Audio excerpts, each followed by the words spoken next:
하나님 말씀 잠언 30장 24절에서 28절까지 우리 5구절 보겠습니다.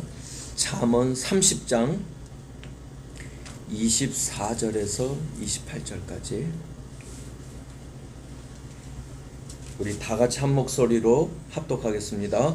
땅에 작고도 가장 지혜로운 것 넷이 있나니 곧 힘이 없는 종류로 돼 먹을 것을 여름에 예비하는 개미와 약한 종류로 돼 집을 바위 사이에 짓는 사반과 임군이 없으되 다 때를 지어 나아가는 메뚜기와 손에 잡힐만 하여도 왕궁에 있는 도마뱀이니라. 아멘.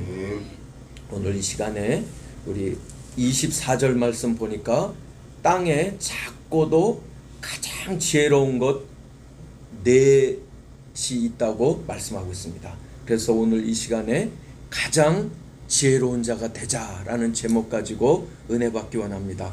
네 벌레들 이런 동물들을 통해 가지고 하나님은 이 말씀을 통해서 우리 보고 이 동물이나 이런 곤충을 보고 가장 지혜로운 자가 되라고 말씀해 주셨습니다. 그냥 지혜라는 말도 최상급인데 그 앞에 가장 exceeding wise 가장 지혜로운 백성이 하나님의 자녀가 될 것을 우리에게 권고하고 있습니다. 그래서 우리는 하나님 앞에 가장 지혜로운 우리 심령이 모두 돼야 될 줄로 믿습니다. 그러면은 가장 지혜로운 자는 어떻게 하는 것이 가장 지혜로운 건지 우리 본문을 통해서 이 곤충을 통해서 짐승을 통해서 우리에게 조명하고 있어요. 우리에게 촉구하고 있어요. 우리는 그래서 이 말씀을 통해서 우리는 가장 지혜로운 심령이 됩시다. 첫째는 여기 봤더니 먹을 것이 있는 사람이 가장 지혜로운 사람이라고 개미를 통해서 우리에게 말씀해 주셨습니다. 25절에 보니까요, 힘이 없는 종류로 돼. 개미는 힘이 없어요. 그냥 개미허리라고 그러잖아요. 그와 같이 힘도 없는 건데 요 개미는 어떻게 지혜로우냐면요, 먹을 것을 여름에 예비하는 개미라고 말하고 있습니다. 이 말은 겨울이 되면은 먹을 것을 구할 수가 없잖아요. 나가면 얼어 죽어요. 개미는 약하기 때문에. 그런데도 여름에 음식이 풍부할 때 그것을 잘 저장을 해가지고 추운 겨울에 굴 속에서 정말 얼어 죽지도 않고 굶지도 않고 잘 먹는 것이 가장 지혜로운 것이라고 말하고 있습니다. 그러니까 먹는 것이 떨어지지 않게 하는 것이 가장 지혜로운 인생이고 하나님 앞에 복 있는 인생이라고 말씀해 주셨습니다. 그러면 우리는 어떻게 먹을 것을 늘 있게 할까요?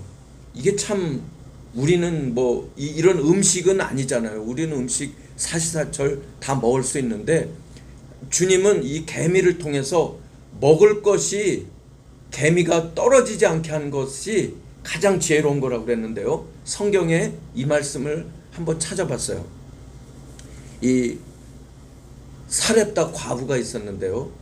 3년 반 동안 우로가 내리지 아니하는 큰 기근이 나가지고 다 못 먹게 되었어요. 그랬는데 성경에 봤더니 하나님이 이 사렙다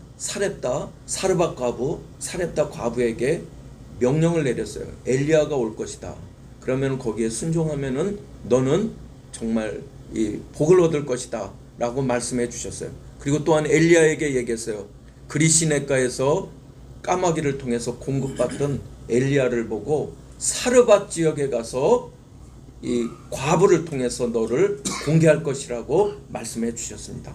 그래서 이 엘리야가 우리들이 잘 알듯이 사르밧 과부에게 갔는데 하는 말이 이제 한 주먹 밀가루, 기름 몇 방울 남은 것이 있는데 그것으로 떡을 구워가지고 나를 공개해라. 그러면은 너가 살고 내 아들도 살 것이다.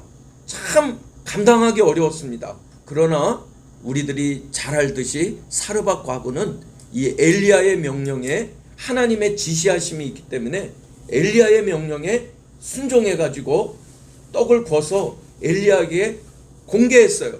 그랬을 때 성경은 뭐라고 얘기하냐면은 온 세상에 우로가 내리지 아니하는 3년 반 기근 때, 이 가뭄의 때, 한재의 때 밀가루통에 밀가루가 다지 아니하고 기름병에 기름이 떨어지지 아니하는 정말 겨울과 같은 때에 먹을 것이 떨어지지 아니하는 것을 우리에게 가르쳐 주셨습니다. 이 말은 무슨 말이냐면은 우리들은 먹을 것이 떨어지지 않게 하기 위해서는 하나님의 말씀에 순종하면 사람이 떡으로 사는 것이 아니고 우리는 하나님의 입으로 나오는 모든 말씀으로 산다고 그랬어요.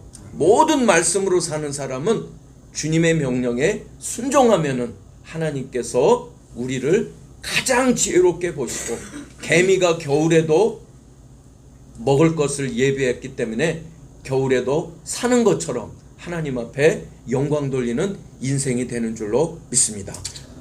성경에 보니까 666이 나와요.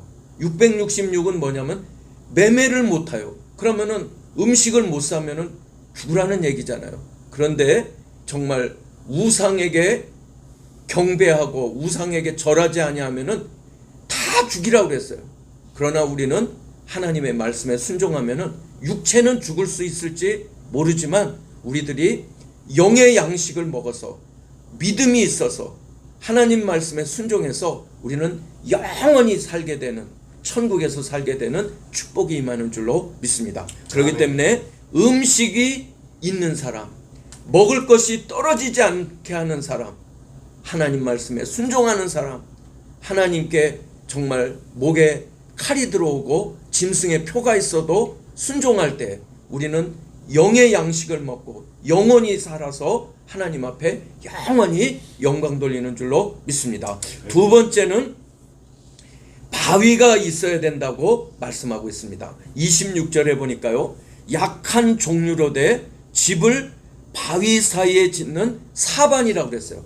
사반은 들, 이런 다람쥐, 너구리 비슷한 거래요. 약하대요. 여기도 약한 종류라고 26절에 말하고 있습니다. 그런데 이 사반이 약하기 짝이 없는데 집을 어디다가 져놓냐면은 바위 사이에다 딱 져놓으니까 약하지만 공격받지도 않고 피해당하지도 않고 죽지도 않고 살기 때문에 이 사람이, 이 사반, 이 동물이 가장 지혜로운 자가 되기 때문에 우리 보고도 바위가 있어야 된다고, 보호받는 것이 있는 사람이 가장 지혜로운 심령이고 믿는 백성이라고 우리에게 말씀하고 있습니다. 그래서 이와 같이 보호받는 게 뭘까? 우리가 들러구리도 아니고 다람쥐도 아닌데 어떻게 바위에다가 집 지을 수는 없잖아요. 그런데 바위에다 집을 짓듯이 보호를 받듯이 우리도 보호받는 것이 제일 지혜로운 사람이라고 주님이 가르쳐 주셨는데 우리는 그러면은 어떻게 보호를 받을까요? 성경을 제가 찾아봤더니요, 이 사울 왕이 사위가 있어요. 다윗이에요. 그랬는데 이 사위가 미워요. 다윗이 미워요. 그래가지고 이 다윗을 죽이려고 그랬는데 어떤 군인이 와가지고 얘기하는 거예요. 이제는 다윗이 명이 다 했습니다. 어디에 가 있냐면은 지금 10 황무지에 거기에 가 있습니다. 황무지는 윌드니스, 아무것도 없는 데저트, 사막이에요. 거기에 풀만 몇 개 나 있는 곳에 지금 가서 멀리 있어도 다 보이고 숨을 곳이 없는 10 황무지에 제게에 속아서 그곳에 가 있는데 거기 가서 잡으면 되겠습니다.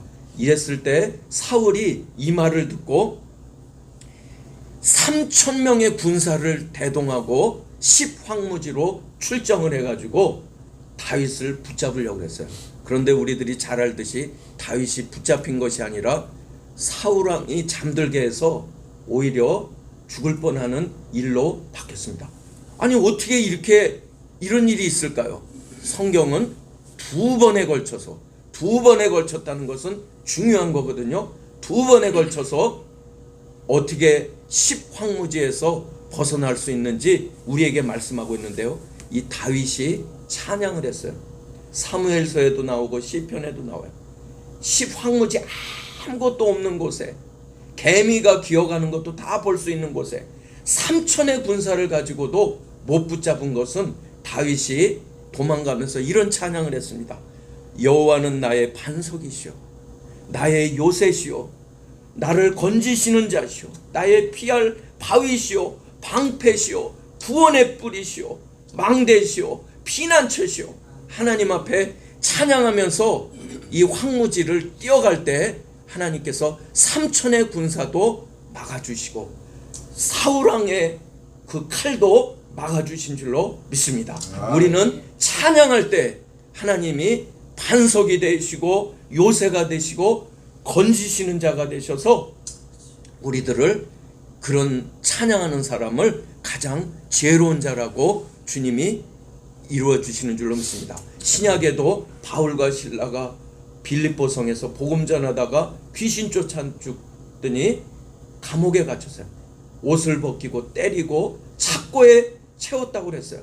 그러나 바울과 실라가 찬양할 때 옥터가 흔들리고 쇠사슬이 벗겨지고 간수장과 그 가족이 구원받는 놀라운 역사가 일어나도록 만들어 놔 주셨습니다. 우리는 그렇기 때문에 반석이 있어야 돼요. 바위가 있는 사람이 가장 지혜로운 사람인데, 이 바위는 보호받는 것은, 피난처는 어디서 나오냐면 찬양할 때 감옥도 흔들리게 되는 것이고 3천의 군사도 따돌리는 역사가 일어나는 줄로 믿습니다. 우리는 하나님 앞에 찬양하면은 하나님이 능한 손으로 바위가 되어주시고 요새가 되어주시고 구원의 뿔이 되어주시고 방패가 되어주셔서 하나님 보실 때 넌 죽을 수밖에 없었는데 정말 살아나는 가장 지혜로운 자다, 하나님이 역사해 주시는 줄로 믿습니다. 세 번째는 때를 지어야 된다고 말씀하고 있습니다. 27절에 보니까요, 인군이 없으되 다 때를 지어 나가는 메뚜기라고 말하고 있습니다. 임금님이 매니저가 있어가지고 이렇게 하는 게 아니라 누가 뭐라고 하는 사람이 없는데도 불구하고 메뚜기는 다 때를 진다고 그랬어요. 영어 성경을 봤더니 때를 밴드라고 얘기하고 있어요. 또 다른 성경에는 랭킹이라고 얘기했어요. 우리 랭킹 계급이 있잖아요. 우리 밴드 있잖아요. 밴드에는 나팔 부는 사람도 있고 북 치는 사람도 있고 뭐 이렇게 있잖아요. 이와 같이 우리는 자기 은사가 있어요. 어떤 사람은 듣는 사람, 어떤 사람 보는 사람, 냄새 맡는 사람, 이와 같이 다 달란트가 있어요. 자기 사명 감당하는 사람은 크든 작든 정말 연약하든 강하든 자기 사명을 잘 감당하는 사람이 하나님 보실 때는 잘 똑똑한 사람입니다. 다 보는 곳이겠느냐, 다 듣는 곳이겠느냐. 하나님은 성령은 하나이되 은사는 여러 가지라고 말하고 있습니다. 하나님이 우리에게 주신 사명, 은사, 달란트 잘 크든 적든 감당하는 사람이 하나님 보실 땐 제일 똑똑한 사람, 가장 지혜로운 사람 되는 줄로 믿습니다. 우리는 하나님 주신 것 귀하게 여기고 우리들 사명, 달란트 잘 감당합시다. 마지막 네 번째, 손이 있어야 된다고 말하고 있습니다. 28절에 보니까요, 손에 잡힐만 하여도, 이 성경은 조금 영어 성경하고 한글 번역하고 조금 틀린데 이 한글 성경 위주로 나가면 손에 잡힐만 하는데 왕궁에 있는 도마뱀이라고 말하고 있어요. 객고, 가이꼬가 있는데 요게 맨날 보면은 왕궁에 매달려 있어요. 그래서 또 이 도마뱀은 올라가는 특성이 있다고 그래요. 그러니까 왕궁에서 자꾸 올라가니까 손에 잡혀서 잡으려고 해도 잡히지는 않는데, 이 도마뱀이 딴 데 가면 좋겠는데 꼭 왕궁에만 가서 딱 매달려 있는 것, 왕궁에 매달려 있는 도마뱀이 제일 하나님 볼 때는 지혜롭다고 말하고 있습니다. 우리들은 세상 사는 왕궁에 매달려 있는 도마뱀도 하나님이 지혜롭게 한 것을 통해서 우리는 주님이 우리의 왕이세요. 새 예루살렘의 왕이 바로 우리의 주님, 우리의 구주가 되시는 분이에요. 우리는 천국에 매달려 있어야 돼요. 도마뱀이 왕궁에 딱 매달려 있듯이 우리는 천국에 매달려 있는 손을 놓으면은 안 돼요. 우리는 천국을 붙잡고 주님을 붙잡고 저 본향을 붙잡고 나가는 사람이 제일 지혜로운 사람이고, 세상 붙드는 사람, 물질 붙드는 사람은 제일 어리석은 사람인 줄로 믿습니다. 붙잡는 건 다 매한가지예요. 그러나 왕궁에 매달려 있는 도마뱀을 하나님은 가장 지혜롭다고 여겼습니다. 우리는 천국을 붙잡고 주님의 보좌를 바라보고 뒤의 것은 잊어버리고 표대를 향해서 달려나가는 인생이 하나님 보실 때는 제일 똑똑한, 제일 지혜로운 인생이라고 말씀하고 있습니다. 그래서 우리는 이 말씀을 따라서 곤충과 동물을 통해서 우리들은 하나님 보실 때 너 제일 똑똑하다, 너 제일 착하다, 너 제일 훌륭하다, 하나님 앞에 인정받는 심령 모두 되십시다. 기도드리겠습니다.